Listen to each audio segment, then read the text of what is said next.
কচি কণ্ঠে আম্মা কে বলেছিলে, ও আমার আম্মা জান, আমি আপনাকে বলবো মা, বড়দের জন্য বড় বড় তলোয়ার হই, আমরা ছোট্ট ছেলে মা, আমাদের জন্য কি ছোট্ট ছোট্ট তলোয়ার হবে না? মা বলে কেন? বলে মা, বেঈমান আবু জেহেল এত নিষ্ঠুর, এত পিশাচ, আমার নবীকে কত কষ্ট দিয়েছে, কত অত্যাচার করেছে। আল্লাহর নবী, বিশ্ব নবীর অত্যাচারে আমার নবীকে মক্কা থেকে মদিনাতে হিজরত করতে হয়েছে, আবার বদরের প্রান্তরে এসেছে, আমার নবীকে মেরে দেবে, ইসলামকে মিটিয়ে দেবে। না না না, আমরা বাড়িতে বসে থাকবো না, থাকবো না, আমরাও জিহাদ করতে যাব, আমরা যুদ্ধ করতে যাব। আমার নবী জানে দুশমনটাকে, আবু জেহেলকে আমরা মারতে যাব। মামা, বড়দের জন্য বড় বড় তলোয়ার হই, আমরা ছোট্ট ছেলে, আমাদের জন্য কি ছোট্ট ছোট্ট তলোয়ার হবে না? মদিনার মা এই না কথা শুনে বলে, বাবা তোরা কি জিহাদ করতে পারবি বাবা? তোরা কি যুদ্ধ করতে পারবি বাবা? তোরা কি আবু জেহেলকে মারতে পারবি বাবা? বাচ্চা ছেলে দুটো চিন্তা চিন্তা বলে, মা আমরা আপনাকে কসম দিতে পারি, বেঈমান আবু জেহেলকে যত সময় পর্যন্ত শেষ না করব মা, অত সময় পর্যন্ত আমরা বাড়ি ফিরব না। একটু মুহাব্বতে হবে কি সুবহানাল্লাহ? মা, আমরা কচি কচি বাচ্চা মাআজ মুআইজ, আমরা দুই বাচ্চা আপনাকে বলি, মা আবু জেহেলকে যত সময় পর্যন্ত শেষ না করব মা, অত সময় পর্যন্ত আমরা বাড়ি আসবো না। ভাইজানেরা, মদিনার মা কথা শুনে সন্তুষ্ট হলেন, খুশি হয়ে গেলেন, ছুটে লেগেছে, ছুটে ছুটে ছুটে ছুটে ঘরের মধ্যে গেলেন। ঘরের মধ্যে যেই ছোট্ট ছোট্ট দুইখানা তলোয়ার নিয়ে এসে কচি বাচ্চাদের হাতে ধরিয়ে দিয়েছে। এ আমার ছেলেরা, এ আমার সোনার মানিকেরা, এই নে তলোয়ার বাবা, জিহাদ করতে যা বাবা, যুদ্ধ করতে যা। ছেলে, জিহাদ করতে গিয়ে, যুদ্ধ করতে গিয়ে যদি তোদের লাশগুলো জমিনে পড়ে থাকে, আমি মা হিসাবে মনে দুঃখ নেব না, মনে ব্যথা নেব না। কেন না, কেন না, কাল কিয়ামতের মাটি মাইসানে ময়দানে আমি তোদের মা আল্লাহকে বলতে পারবো, হে রব্বি আল্লাহ, তুমি আমাকে জাহান্নামে দেবে না, দেবে না। আমি দুনিয়ার যা তা মানো, আমি হলাম শহীদ গণের মা। একটু মুহাব্বতে হবে কি সুবহানাল্লাহ? বাবা যা, তোরা আবু জেহেলকে শেষ করে আয়। দেখেন বেঈমান আবু জেহেল, অত বড় বেঈমানকে কেউ মারতে পারে না। এই কচি কচি বাচ্চা, এদের হাতে ও চির জনমের মতো জাহান্নামে চলে যাবে। একটু তাকবীর দেন, নারায়ে তাকবীর। আরো জোরে দেন না, নারায়ে তাকবীর। বাজানেরা, বাচ্চা ছেলে দুটো আম্মাকে বলেছিল, আম্মা গো, আমরা জিহাদে যুদ্ধে যাচ্ছি, আমাদের জন্য একটু আল্লাহর দরবারে আপনি দোয়াটা করে দেবেন। মদিনার মা দোয়া করে, আল্লাহ আমার বাচ্চাগুলো জিহাদে যুদ্ধে যাচ্ছে, আল্লাহ আমার বাচ্চাদের মনের তামান্না কবুল করে নেবে। ও ভাইজানেরা, মা দোয়া করে, মায়ের দোয়া কবুল হবে না, হবে না? জি, হাদিস আন আবি হুরায়রা রাদিয়াল্লাহু তাআলা আনহু قال قال رسول الله صلى الله عليه وسلم সালসু দাওয়াতিন মুস্তাজাবাতিন লা শাক্কা ফি। হাদিসটি হযরত আবু হুরায়রা বর্ণনা করে, আল্লাহর নবী, বিশ্ব নবী বলে, তিন ব্যক্তির দোয়া আমার আল্লাহ তাআলা তাড়াতাড়ি কবুল করে নেয়। দাওয়াতুল মাজলুমি ওয়া দাওয়াতুল মুসাফিরি ওয়া দাওয়াতুল ওয়ালাদি আলা ওয়ালাদি। এক নম্বর মুসলিম ব্যক্তি, দুই নম্বর মুসাফির ব্যক্তি, তিন নম্বর হলো যদি কোনো আম্মা ছেলে মেয়েদের জন্য আল্লাহর দরবারে দোয়া করে, ওই দোয়াটা আমার আল্লাহ তাআলা তাড়াতাড়ি কবুল করে নেবে। একটু মুহাব্বতে হবে কি সুবহানাল্লাহ? মদিনার মা তিনি দোয়া করছে, আল্লাহ আমার বাচ্চাগুলো, আমার লালগুলো, আমার মানিকগুলো তোমার হাবিবের জানের দুশমনকে মারবে আল্লাহ, আমার বাচ্চাদের মনের তামান্না তুমি কবুল করে নিও। মদিনার মা কাঁদে, আর বাচ্চা ছেলে দুটো হাতে তলোয়ার নিয়ে প্রতিযোগিতার মতো দৌড় আরম্ভ করেছে, ছুটতে লেগেছে, ছুটে ছুটে ছুটে ছুটে সকলের আলোকে বাচ্চা ছেলে দুটো বদরের প্রান্তরে হাজির হয়েছে। বদরের প্রান্তরে হাজির হয়ে দেখতে পাচ্ছে হযরত আব্দুর রহমান ইবনে আউফ রাদিয়াল্লাহু তাআলা আনহু ঘোড়ায় বসে হাতে তলোয়ার নিয়ে কাফেরদের মোকাবিলায় এগিয়ে যাবে। হঠাৎ ছোট ছোট দুটি কচি কণ্ঠ আব্দুর রহমানের কানে ভেসে আসে, ইয়া সাইয়্যিদিনা, ইয়া সাইয়্যিদিনা, আয় আমাদের নেতা, আয় আমাদের সরদার। আইনা আবু জেহেল? আবু জেহেল বলে লোকটি কই? হযরত আব্দুর রহমান ইবনে আউফ রাদিয়াল্লাহু তাআলা আনহু ঘোড়ায় বসে খাটটা ঘুরিয়ে দেখে চিনতে পারে এ বাচ্চা হলো আমার মুসলমানের বাচ্চা। নাম শুনিনি, পরিচয় জানতে চাইনি, বাবা বাড়ি কোথায়, কার ছেলে, ওসব কিচ্ছু না। হযরত আব্দুর রহমান ইবনে আউফ বলছে আমি বাচ্চাদের বুকের পানে তাকিয়ে জানতে পেরেছি, বুঝতে পেরেছি এ বাচ্চা ইহুদির বাচ্চা না, খ্রিস্টানের বাচ্চা না, এ বাচ্চা অন্য কোন বেঈমান বেদিনের বাচ্চা না, এ বাচ্চা হলো মুসলমানের বাচ্চা। বাবা এটা তো জিহাদের মাঠ বাবা, এটা যুদ্ধের ময়দান বাবা, এটা খেলার মাঠ না। তোরা এই মুহূর্তে বাড়ি চলে যা। বাজানেরা বাচ্চা ছেলে দুটো ওই সময় চিল্লে চিল্লে বলেছিলে আয় আমাদের নেতা, আয় আমাদের সরদার, আমরা আমাদের মাকে কসম দিয়ে এসেছি বেঈমান আবু জেহেলকে যত সময় পর্যন্ত শেষ না করব অত সময় পর্যন্ত আমরা বাড়ি যাব না। আপনি তো দয়া করে বলে দেন না বেঈমান আবু জেহেল বলে লোকটি কই? হযরত আব্দুর রহমান ইবনে আউফ ফরমাতে লেগেছেন আমরা সংখ্যায় কম ছিলাম, কাফেলা সংখ্যায় বেশি, কিন্তু কচি কচি বাচ্চা এদের সাহস দেখে আমি আব্দুর রহমান আমার সাহসটা আরো 3 গুণ বেড়ে গেছে। একটু মুহাব্বতে হবে কি সুবহানাল্লাহ। বাবা ওই যে সকলের মাঝে, ওই যে সকলের মাঝখানে সাদা ঘোড়ায় বসে আছে, ওটাই হলো আবু জেহেল। ও আমার ভাইজানেরা, বাচ্চা ছেলে দুটো যেই না আবু জেহেলের নামটা পেয়ে গেছে, ঠিকানা পেয়ে গেছে, দেরি তারা করে না, অপেক্ষা তারা করে না, ছুটতে লেগেছে। ও সোনার চাঁদ ভাই বাপজিরা, কেন এখনো তুমি পাপ করো, কেন তুমি এখনো নামাজ ছাড়ো, আমার নবীকে ভুলে আছো? দুইজন জোয়ান ছেলে ছুটে ছুটে ছুটে ছুটে ছুটে ছুটে সকলের আলোকে আবু জেহেলের ঘোড়ার সামনের কাছে পৌঁছে গেছে। যেই না তলোয়ার নিয়ে ছুটছে, কাফেররা ধরেছে, এই যেচ্ছিস কোথা? আমাদের নেতা বসে আছে তলোয়ার নিয়ে, যেচ্ছিস কোথা? কুচি কুচি বাচ্চা বলছে আবু জেহেল তো আমাদের নেতা, আবু জেহেল তো আমাদের সর্দার। ওরা বলছে ভালো হবে তুই তো আমাদের লোক, যা তুই আমাদের নেতা বসে আছে। ছোট্ট ছোট্ট কুচি কুচি দুইজন বাচ্চা ছেলে সকলের আলোকে তলোয়ার নিয়ে পৌঁছে গেছে আবু জেহেলের সামনের কাছে। আবু জেহেলের সামনের কাছে পৌঁছে গিয়ে মোকাবিলা শুরু করে দিয়েছে, জিহাদ ফি সাবিলিল্লাহ শুরু করে দিয়েছে। কুচি কুচি বাচ্চাদের মোকাবিলার কারণে আবু জেহেলের ঘোড়াটা হাঁটু গাড়ি দিয়ে জমিনে বসে পড়েছে, আর আবু জেহেল জমিনে ছিটকে গিয়ে জলমের মতন চিৎকার জুড়ে দিয়েছে। বেঈমানটা এখনো মরিনি গো, একটু পরে মরবে। ভাইজানেরা এবার চোখে পানি চলে আসবে সোনা। ও মা বোনেরা, এ কমিটির ছেলেরা, আমার নবীর জন্য কিচ্ছু করতে পারি না। দুইজন যুবক ছেলে, বাচ্চা ছেলে, আবু জেহেল জমিনে পড়ে আছে, এখনো মরিনি, একটু পরে মরবে। এদিকে ছোট ভাইটা বড় ভাইটাকে বলেছিলে ও আমার বড় ভাই, আমি তোমার ছোট ভাই, যুদ্ধে জিহাদে ময়দানে আমি তোমার কাছে একটা দাবি করব, তুমি কি আমার দাবি মেনে নেবে? বড় ভাই বলছে ছোট ভাই এটা তো যুদ্ধে জিহাদে ময়দান, এখানে তুমি আমার কাছে কি দাবি করবে? আমি তোমার দাবিটা মেনে নেব। এই সময় ছোট ভাইটা বড় ভাইকে বলেছিলেন এই আমার বড় ভাই তোমার কাছে অন্য কোনো দাবি না, টাকার দাবি না, অর্থের দাবি না, সম্পদের দাবি না, অন্য কোনো দাবি না, একটাই মাত্র দাবি, এই বেঈমান আবু জেহেলকে আমি আগে মারবো, এই সুযোগটা তুমি আমাকে আগে দাও। ওই সময় বড় ভাই বলছেন না না, এই আবু জেহেল আমার নবী জানে দুশমন, আমার নবী জানে শত্রু, আমার নবীকে কত কষ্ট দিয়েছে, কত অত্যাচার করেছে, আমার নবীর মাথার উপরে, আমার নবীর মাথার উপরে উটের ভরিটা চাপিয়ে দিয়েছে, আমার নবীকে এত অত্যাচার করে দিয়েছে।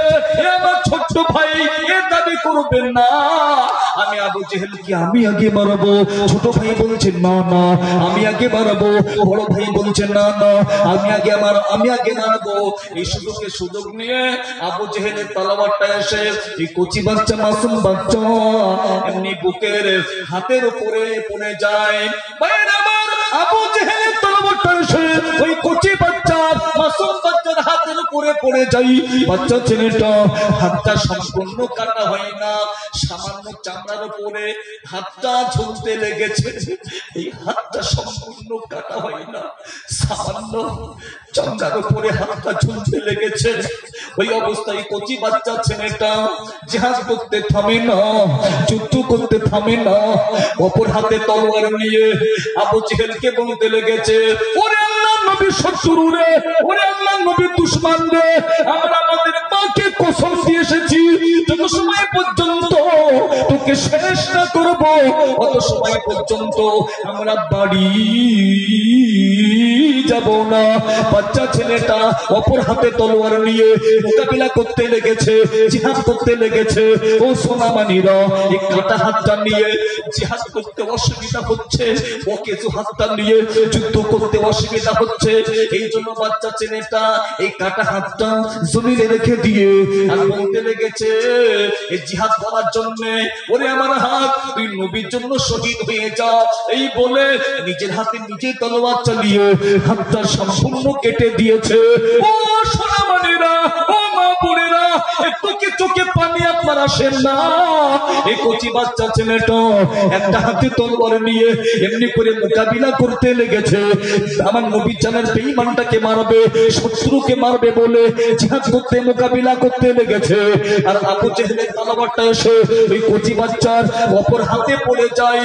বাচ্চা ছেলেটার হাত দুখানা নাই, বাচ্চা ছেলেটা হাত দুখানা নাই, তবু জিহাদ করতে থামে না, যুদ্ধ করতে থামে না। মুখের মধ্যে তলোয়ারটা নিয়ে নিয়েছে, তলোয়ারটা নিয়ে মুখের মধ্যে তলোয়ারটা নিয়ে এমনি করে মোকাবিলা করতে লেগেছে, জিহাদ করতে লেগেছে। বেঈমান আবু জেহেলের তলোয়ারটা এসে ওই কচি বাচ্চার বুকের মাঝামাঝিতে পড়ে যায়। বাচ্চা ছেলেটা ওইখানে টুকরা টুকরা হতে লেগেছে। কচি বাচ্চাটা টুকরা টুকরা হতে লেগেছে। বড় ভাইটা দূর থেকে দেখতে পেয়েছে বেঈমান আবু জেহেল আমার কলিজার মালিক ভাইকে, আমার সোনার মালিক ভাইটাকে টুকরা টুকরা করতে লেগেছে। তাই বড় ভাই তিনজন কাফেরকে হটিয়ে দিয়ে দৌড়ে দৌড়ে এসে তলোয়ারটা নিয়ে আবু জেহেলের পিঠ হতে তলোয়ার ঢুকিয়ে দিয়েছে। পেট হতে তলোয়ারটা বেরিয়ে গেছে। বেঈমান আবু জেহেল জনমের মতন পৃথিবীর জমিন থেকে বিদায় নিয়ে জাহান্নামে চলে গেছে। আর একটু জোরে বললে হতো। আব্বা, আমি যে আজকে সারা 2 ঘন্টা আমি আপনাকে যে কষ্ট করছি ফুরফুরা শরীফের হুজুর না আসা পর্যন্ত, তা এখনো তো আপনারা একটু জোরে দিতে পারেন না? শোনা, একটু ইসলামের জন্য, নবীর জন্য আওয়াজ করতে পারেন না? নারায়ে তাকবীর। আর একটু জোরে বলতে পারেন না? আল কোরআনের আলো, নারায়ে তাকবীর। ভাই, আমি আপনাকে বলবো আজকে ভারতের জমিনে ওরা মন্দির করুক, জয় শ্রীরাম বলুক, যাই করুক, লাকুম দীনুকুম ওয়ালিয়া দীন, আমাদের কোনো বাধা নেই, আমরা কিছু বলবো না।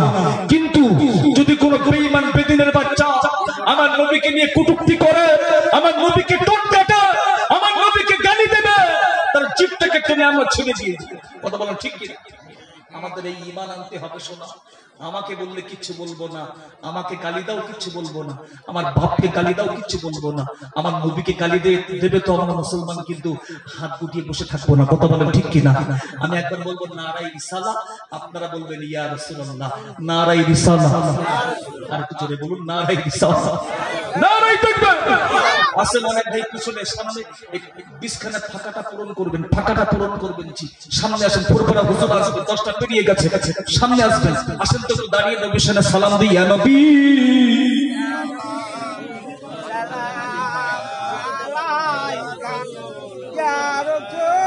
শেষ পর্বে আমি আমার নবীর সামনে কথা বলতে বলতে আমি ওয়াজ করতে শেষে আমি আপনাকে নবীকে সালাম দিয়েছি। এতে কোনো সমস্যা আছে নাকি? প্রশ্ন, ফতোয়া যদি কোনো ব্যক্তি থাকে আমাকে আপনি ধরবেন, আপনি নবীকে সালামটা কেন দিয়েছেন, আমি আপনার উত্তরটা দিয়ে দেব। আমাদের নবী, ও ভাইজানেরা, আমি আপনাকে জিজ্ঞাসা করি নবী মোট কজন?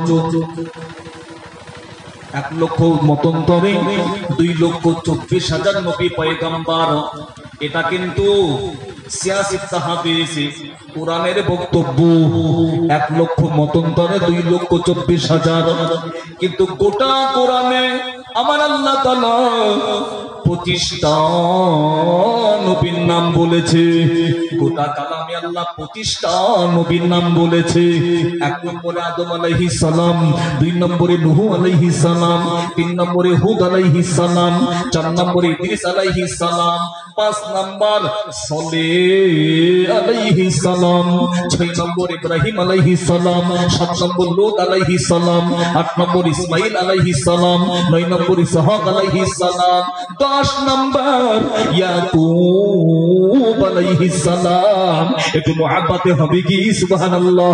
11 ইউসুফ আলাইহিস সালাম, 12 আইয়ুব আলাইহিস সালাম, 13 শুআইব আলাইহিস সালাম, 14 হারুন আলাইহিস সালাম, 15 মুসা আলাইহিস সালাম, 16 যুলকিফল আলাইহিস সালাম, 17 আলিয়াসা আলাইহিস সালাম, 18 ইলিয়াস আলাইহিস সালাম, 19 দাউদ আলাইহিস সালাম, 20 নম্বর সুলাইমান আলাইহিস সালাম। একটু মুহাব্বতে হবে কি সুবহানাল্লাহ।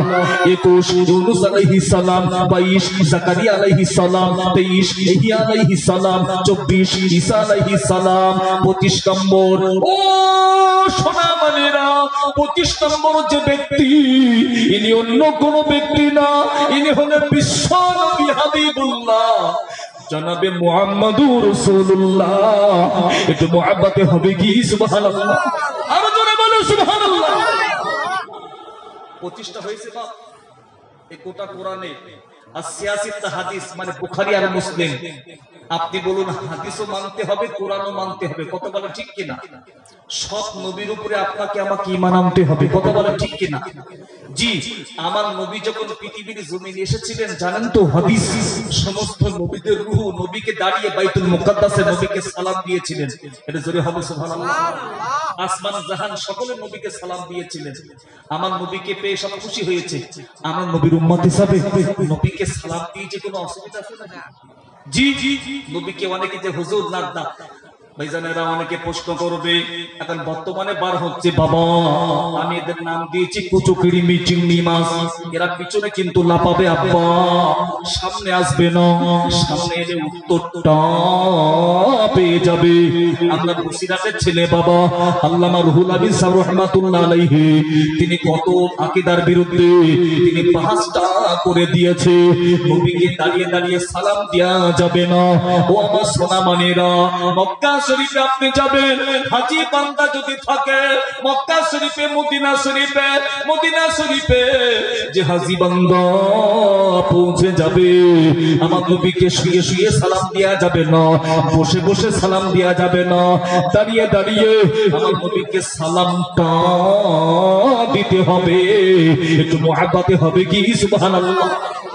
আল্লাহ আমাকে দুবার নিয়ে গেছেন, ওখানে দাঁড়িয়ে দাঁড়িয়ে নবীকে সালাম দিতে হবে, বসে বসে চলবে না। আর এখানে বলছে না বসে বসে নবীকে সালাম দিতে হবে।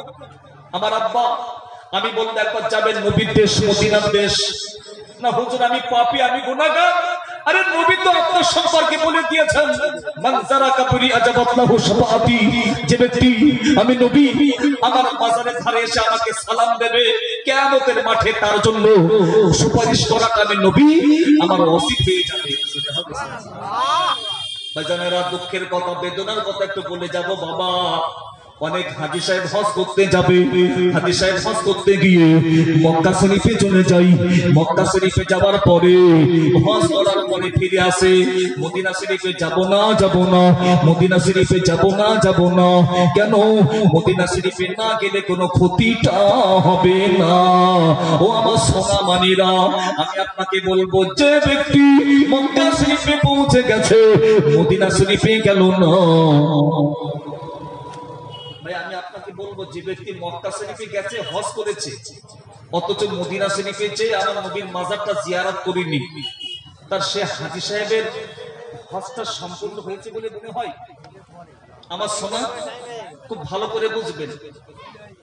ও বেদানেরা, জীবনে একটিবার নিয়ত করবেন আজকে কমিটি ছেলেরা যে জলসা দিচ্ছে এত কষ্ট করে বিশ্বের হুজুরদের কাছ থেকে দোয়া নাই, পিচ্চাটা হুজুর কি বিল্লাহ দোয়া করে, আলেম ওলামাদের কাছ থেকে দোয়া নাই, তার দোয়া কবুল হয়ে যাবে একদিন না একদিন মদিনা শরীফে পৌঁছে যাবে। একটু মুহাব্বতে হবে কি সুবহানাল্লাহ। আমি আপনাকে একটু খুলে বলি, হুজুর যতক্ষণ না আসবে আমি অত সময় পর্যন্ত ওয়াজটা করে যাব। অনেক বক্তা আছে টাইম শেষ নেমে পালাই, কিন্তু আমি একটু ভিন্ন।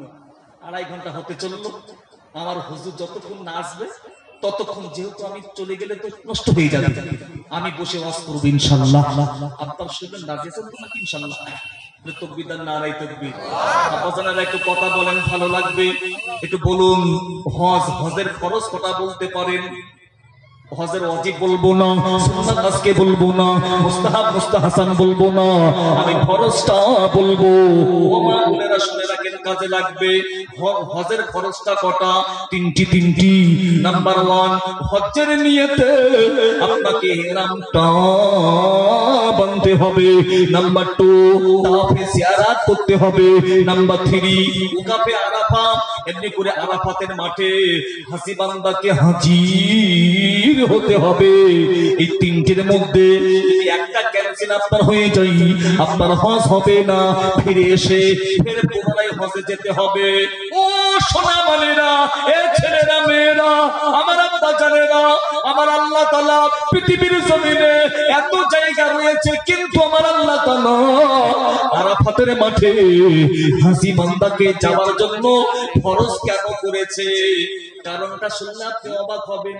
মক্কা শরীফে, মদিনা শরীফে, তায়েফে জমিনে প্রচুর পরিমাণে ভালো ভালো মুতাবাররাকান জায়গা রয়েছে, কিন্তু আমার আল্লাহ হাজী বান্দাকে এই ফাঁকা ময়দান আরাফাতের মাঠে, যে আরাফাতের মাঠটা হবে কিয়ামতের মাঠ শুরু হবে, এই আরাফাতের মাঠে হাজী বান্দাকে যেতে বলেছে, ডাকছে। কেন? কারণটা কি? কারণটা শুনলে আপনি কিন্তু অবাক হয়ে যাবেন। ভাইজানেরা বলবো তো নাকি কারণটা? একটু কানে শুনে রাখেন সোনা মানি। আরাফাতের মাঠে আল্লাহ তাআলা হাজী বান্দাকে কেন ডাকে? আমাদের আদি পিতা নামটা কি? আমাদের আদি পিতার নামটা হলো আদম আলাইহিস সালাম। ও আমার ভাইজানেরা, নবী আদম মা হাওয়াকে আল্লাহ সৃষ্টি করে জান্নাতের মধ্যে দিয়ে দিয়েছেন। ইয়া আদম উসকুন আনতা ওয়া যাওজুকাল জান্নাতা ওয়া কুলা মিনহা রাগাদান হাইসু শি'তুমা ওয়া লা তাকরাবা হাযিহি শাজারাতা ফাতাকুনা মিনাজ জালিমিন।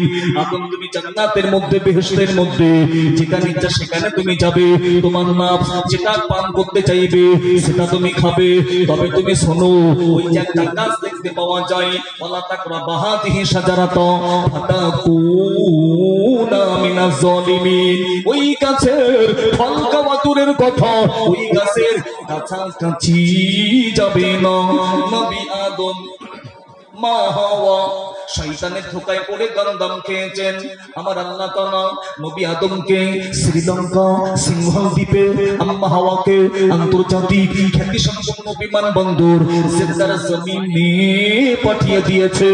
ও সোনা মানেরা, নবী আদম পৃথিবীর জমিনে এসে কান্না শুরু করে দিয়েছে, রব্বানা, ও আমার আল্লাহ, যালামনা, আমি জুলুম করে ফেলেছি, আনফুসানা, আমার নফসের উপরে, ওয়া ইল্লাম তাগফির লানা, আপনি যদি ক্ষমা না করেন, ওয়াতারহামনা, আপনি যদি করুণা না করেন, লানাকুনান্না মিনাল খাসিরিন, আমি আদম কিন্তু ক্ষতিগ্রস্ত হয়ে যাব। নবী আদম কাঁদতে লেগেছে। কিতাবের মধ্যে লেখা 350 বছর কাঁদে, কাঁদতে কাঁদতে নবী আদম জাবালে রহমত পাহাড়ে চলে যাই। আরাফাতের মাঠে আমি কেন বলছি দেখুন কি চমৎকার কথা। নবী আদম কাঁদতে কাঁদতে জাবালে রহমত পাহাড়ে যে বেহুশ হয়ে পড়ে যায়। ভাইজানেরা, নবী আদম জাবালে রহমত পাহাড়ে যে বেহুশ হয়ে জমিনে পড়ে গেছে। আল্লাহর ফেরেশতারা বলে, আল্লাহ আপনি নবী আদমকে ক্ষমা করে দিন, নবী আদমকে আল্লাহ আপনি মাফ করে দিন। আমার আল্লাহ বলে, আমি নবী আদমকে মাফ করে দেব, ক্ষমা করে দেব। জিবরাইল, পৃথিবীর জমিনে তুমি চলে যাও, গিয়ে তুমি সারপাত কেড়ে আযানটা শুরু করে দাও। আল্লাহর ফেরেশতা জিবরাইল দুনিয়ার কাবার সোজাসুজি 7 আসমানের উপরে ফেরেশতাদের কাবা রয়েছে, ওটাকে বলা হয় বাইতুল মামুর। বাইতুল মামুর হতে জিবরাইল আলাইহিস সালাম পৃথিবীর জমিনে এসে দাঁড়িয়ে দাঁড়িয়ে আযানটা দিয়ে দিয়েছে। ও ময়দানেরা, আল্লাহর ফেরেশতা জিবরাইল যেখানে তিনি দাঁড়িয়ে আযানটা দিয়ে দিয়েছে, ওখানে আমার আল্লাহ তাআলা দুনিয়ার কাবা বানিয়ে দিয়েছে। একটু জোরে হবে কি সুবহানাল্লাহ। আযান হচ্ছে কোন নবীর নামে? অন্য কোন নবীর নামে না, আমাদের নবীর নামে। আশহাদু আন্না মুহাম্মাদার রাসূলুল্লাহ। আমার নবী পাকের নামটা ভেসে ভেসে ভেসে ভেসে নবী আদমের কর্ণগোচর হয়ে গেছে। নবী আদম স্বাভাবিক অবস্থা ফিরে পেয়েছে। নবী আদম আমার আল্লাহকে বলেছিলেন, হে রব্বি আল্লাহ, আমি আদম যখন ও রব্বি আল্লাহ, হে আমার আল্লাহ, আমি আদম যখন জান্নাতের মধ্যে ছিলাম, বেহেশতের মধ্যে ছিলাম, জান্নাতের দরওয়াজায়, জান্নাতে হুরেদের বুকে কপালে, জান্নাতের পাতাই পাতাই এর নাম আমি দেখেছিলাম, লা ইলাহা ইল্লাল্লাহ মুহাম্মাদুর রাসূলুল্লাহ।